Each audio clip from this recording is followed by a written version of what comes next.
ચાલો મિત્રો, તો આજે આપણે વિડીયોમાં વાત કરવાના છીએ કે થ્રીપ્સ, લીલી પોપટી, મિલીબાગ અને ગુલાબી એડ માટે.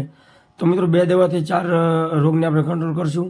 અને ખાસ કરીને મિત્રો વાત કરવા જઈએ તો આપણે જે આપણે વિડીયો બનાવતા હોઈએ છીએ એમાં જે આપણું નોલેજ હોય અને જે આપણી વાડીના જ વિડીયો જે આપણે પ્રયોગ કરીએ દવા, ખાતર કે બિયારણ, એ જ વિડીયોની માહિતી આપણે.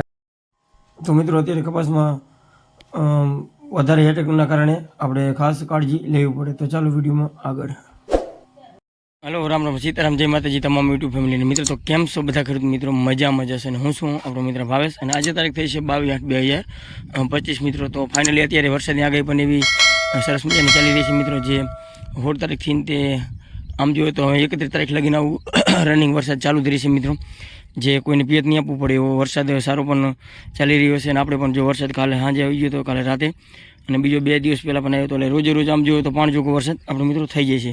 તો મિત્રો આજે આપણે વિડીયોમાં વાત કરવાના છીએ કે કપાસમાં બીજો રાઉન્ડ. તો અત્યારે આ કપાસ આપણો 70 દિવસનો થઈ ગયો છે અને બીજા રાઉન્ડની શરૂઆત પણ મિત્રો કરી દીધી છે. તો બીજા રાઉન્ડ માટે મિત્રો અત્યારે શું કાળજી લઈશું? તો અત્યારે ખાસ કરીને જો જોવા જઈએ તો લીલી પોપટી તમે જોઈ શકો છો કે લીલી પોપટી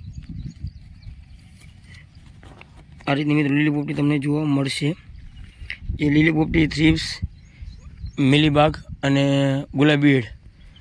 તો મિત્રો અત્યારે આ 4 હેટેક વધારે છે. જે એમાં લીલી પોપટી અને થ્રીપ્સ તો મિત્રો વધારે છે. જે તમે જોઈ શકો છો કે થ્રીપ્સ વધારે આવી જાય એટલે આ રીતના પાન રાતા થવા માંડે છે અને કપાસનો વિકાસ પણ એકદમ અટકી જતો હોય છે. અને લીલી પોપટી હોય તો મિત્રો પાન એકદમ સાઈડ આ રીતની કનેરી રહી સાઈડની પાનની એકદમ પીળી થતી હોય છે. તો અત્યારે આ ફૂલ હેટેકના કારણે આપણે કયો છંટકાવ લઈશું એની વાત કરશું. તો અત્યારે આપણે છંટકાવ બીજો ચાલુ કરી દીધો છે. પહેલો છંટકાવ પણ આપણે લીધો હતો, એનો પણ વિડીયો બનાવેલો છે. અને અત્યારે બીજા છંટકાવની પણ આપણે વાત આ વિડીયોમાં કરશું. તો મિત્રો મિલીબાગ અને ગુલાબી એડ પણ અત્યારે જો તમે વ્યવસ્થિત છંટકાવ લેવામાં ન હોય તો પછી નીચે ગુલાબી એડ આપણે વધારે હેટેક કરી જતી હોય છે. કપાસ મોટો થાય પછી આપણે નીચે દવા જતી હોતી નહીં. તો અત્યારે આમાં મીડિયમ તમે હરખી વ્યવસ્થિત છાંટો તો નીચે ફુવારો એકદમ વહી જતો હોય છે મિત્રો.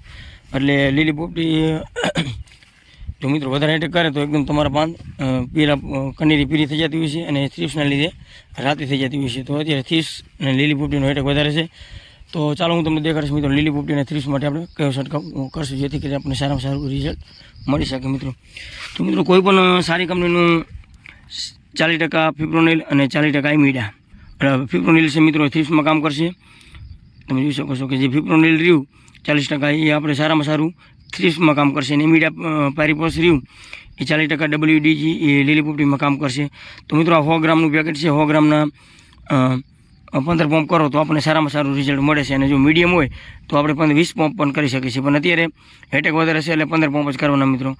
તો એક ચમચી અંદર આવે, ચમચી ભરી નાખવાનો તો આપણે ગમે તેમાં ઓગાળી નાખવાનું મિત્રો. તો એ લીલી પોપટીને થ્રીપ્સમાં સારામાં સારું કામ કરશે. અને કોઈ પણ સારી કંપનીનું જે સાયફર પ્રોફિનો, જે 40% પ્રોફિનોપોસ અને 4% સાયફર મેથિન એસી ફોર્મ્યુલેશનમાં આવે છે. તો મિત્રો આનું માપની વાત કરીએ તો આ માપ 30 ml પ્રતિ પંપે નાખવાનું હોય છે. જે ગુલાબી એડ નાની હોય ગુલાબી એડના ઈંડા અને મિલીબાગને સારામાં સારું કંટ્રોલ કરવાનું કામ કરતી હોય છે પ્રતિ પંપે 30 ml નાખીને. તો મિત્રો આ રીતનો સરસ મજાનો છંટકાવ કરીએ અને આપણે કપાસને એકદમ સ્વસ્થ અને તંદુરસ્ત બનાવી શકીએ છીએ મિત્રો. તો બસ આજે આ વિડીયો જોવા બદલ તમામ ખેડૂત મિત્રોનો ખૂબ ખૂબ આભાર મિત્રો. તો આવા જ અવનવો વિડીયો જોવા માટે મગફળી, કપાસ, દાડમ, તલ કે ગમે તે વિડીયો જોવા માટે અમારી કિસાન મિત્રો લીલાપુર ચેનલને લાઈક, શેર અને સબસ્ક્રાઈબ કરવાનું ભૂલતા નહીં. મિત્રો ખાસ કરીને વાત કરવા જઈએ તો આપણે આપણા વિડીયોમાં જે આપણી વાડીનો અને આપણે જે ટ્રીટમેન્ટ કરતા હોઈએ છીએ આપણો અનુભવ જે વધારે શેર કરતા હોઈએ છીએ. તો બસ આજે વિડીયો જોવા બદલ તમામ ખેડૂત મિત્રોનો ખૂબ ખૂબ આભાર. થેન્ક યુ મિત્રો. આગળ પણ હવે આપણે કયો છંટકાવ લઈશું અને કયા ખાતર કપાસમાં નાખશું એનો વિડીયો પણ બનાવતા રહીશું. તો બસ